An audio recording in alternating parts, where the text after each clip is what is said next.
आप सभी को हर हर महादेव। मैं प्रशांत द्विवेदी। अभी कल से स्टार्ट होने वाली है ठंडियाँ और कल है 1 अक्टूबर। तो मैं आप सभी से निवेदन करता हूँ कि इस 3 महीने के अंदर, कहने का मतलब कल है 1 अक्टूबर, अक्टूबर, नवंबर और दिसंबर, ये 3 महीने आप सबको घर में ही रह के या जिम में या कहीं भी रह के आप अपनी मसल्स को एक्टिवेट करते रहें और आप अपनी बॉडी को घर में ही बनाएं। और जो जहाँ तक मेरा मानना है, अगर आप घर पे रह के वर्कआउट करते हैं तो अच्छा रहेगा। बाकी आप जिम जा सकते हैं तो जिम में भी जाके आप अपना वर्कआउट पूरा करें। लेकिन इन 3 महीनों में आप एक चैलेंज लें कि आप घर में रह के और अच्छी तरीके से, इसमें कुछ नियम रहेंगे जिनको आप अच्छी तरीके से फॉलो करके घर पे ही रह के एक अच्छी फिजिक्स बनाने का ट्राई करेंगे। तो हमारा पहला नियम ये होगा कि हमें अपनी सारी गंदी एक्टिविटी जैसे कि मास्टरबेशन और कई सारी एक्टिविटी होती हैं, तो इन सबको हमको पूर्णतः छोड़ देना है। ऐसे कोई भी ऐसे थॉट्स अपने दिमाग में नहीं लाने जिससे हमारा ब्रेन किसी दूसरे ऐसे प्लेटफॉर्म में एक्टिवेट हो जाए जहाँ पे हमें अपने शरीर को पूरी तरह नष्ट कर देते हैं। तो ऐसे प्लेटफॉर्म की तरफ आप कभी भी अपना नज़र ना रखें। और दूसरा हमारा जो इसमें नियम होगा, दूसरा नियम होगा हमारा, डेली हमको कम से कम 10 पेजेस पढ़ने हैं। कि कोई भी बुक हो आपके पास, आपके कॉलेज से रिलेटिव, स्कूल से रिलेटिव, या आप कोई धार्मिक ग्रंथ है, कुछ भी आपको जो पसंद है, आप वो बुक के डेली आपको 10 पेजेस पढ़ने हैं। और तीसरा रूल है कि आपको डेली इसमें एक्सरसाइज करनी है। आपको एक भी दिन अपने वर्कआउट को छोड़ना नहीं है। आप चाहे घर पे रह के करें, चाहे आप जिम में रह के करें, लेकिन आपको डेली वर्कआउट करना है। आप एक भी दिन इसको स्किप ना करें।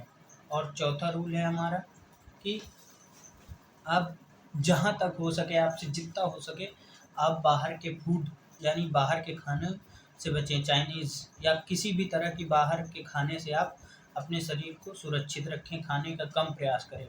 और आप जितना हो सके आपसे फलों का यूज करें, घरों में सब्जियां खाएं, और इससे आपकी बॉडी एक अच्छे लेवल में जा सकती है। और जो हमारा पांचवा रूल है, इसमें आप बाहर कम से कम एक एक्सरसाइज या रनिंग आपको, इसमें आपको रनिंग करनी है। चाहे आप घर पे नहीं, घर पे तो आप शाम को या सुबह एक टाइम करें, लेकिन आपको एक आउटडोर प्रैक्टिस करनी है, चाहे जैसे भी हो। और जो हमारा पांचवा चैलेंज इसमें रहेगा, तो सबसे मेन चैलेंज हमारा ये है कि आप एक चैलेंज ये ले सकते हैं कि आपको जब ये 3 महीने आप पूरे करने के बाद, जब आप जनवरी 2025 को आप अपने बॉडी को देखेंगे, फेस करेंगे, तो आपको खुद आपको परिवर्तन समझ में आएगा। तो आप अपनी बॉडी को, अगर आप अच्छा एक ग्रोथ या एक अच्छा फिजिक्स बनाना चाहते हैं घर पे ही रह के, तो आप मेरे द्वारा बताए गए नियमों को पालन करें। और हो सके तो मुझको सपोर्ट भी करें, क्योंकि मैं आप लोगों के लिए लगा हूँ।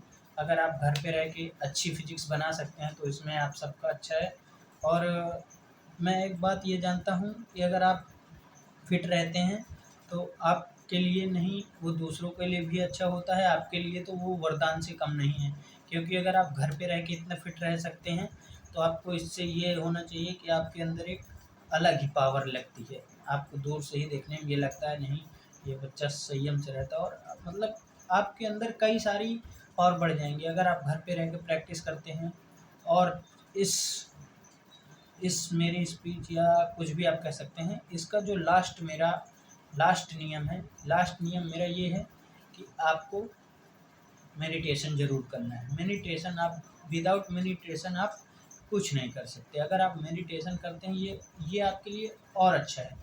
आप जितना टाइम आप अपने मेडिटेशन को देंगे, उतना ही आपका लेवल बढ़ता जाएगा। मैं बता रहा हूँ, अगर आप मेडिटेशन आप 5 मिनट से स्टार्ट करें, जितना आपसे हो सके शुरू से आप उतना स्टार्ट करें, फिर धीरे धीरे उसको बढ़ाते जाएं। आपका जितना मेडिटेशन अच्छा होता जाएगा, आपकी बॉडी और फिजिक्स उतनी ही अच्छी और उतना ही बढ़िया लेवल होता जाएगा। तो उम्मीद करता हूँ कि आप लोग मेरा सपोर्ट करेंगे। और मेरे इस जो मैंने इस कार्य का वो लिया है, सब लोग सपोर्ट करेंगे और मैं डेली बेसिस पे कल से स्टार्ट करूँगा। कल से लेके जनवरी 1 2025 तक मैं आपको ये चैलेंज करके दिखाऊँगा। और किसी भी ऐसी परिस्थिति में जहाँ पे हम इसको करने में असमक्ष या असक्षम रहें, वहाँ पे तो मैं नहीं कह सकता, लेकिन ऐसी सिचुएशन जो हमसे हो सकता है वहाँ पे मैं पूरा इसको पूर्णतः निभाऊँगा। और अपनी कोशिश ये रहेगी कि जहाँ तक हो सके इन 3 महीनों में मैं अपनी बॉडी का बहुत एक अच्छा ट्रांसफ़ॉर्मेशन करके आप लोगों के सामने आऊँगा। और सभी को हर हर महादेव, जय माता रानी।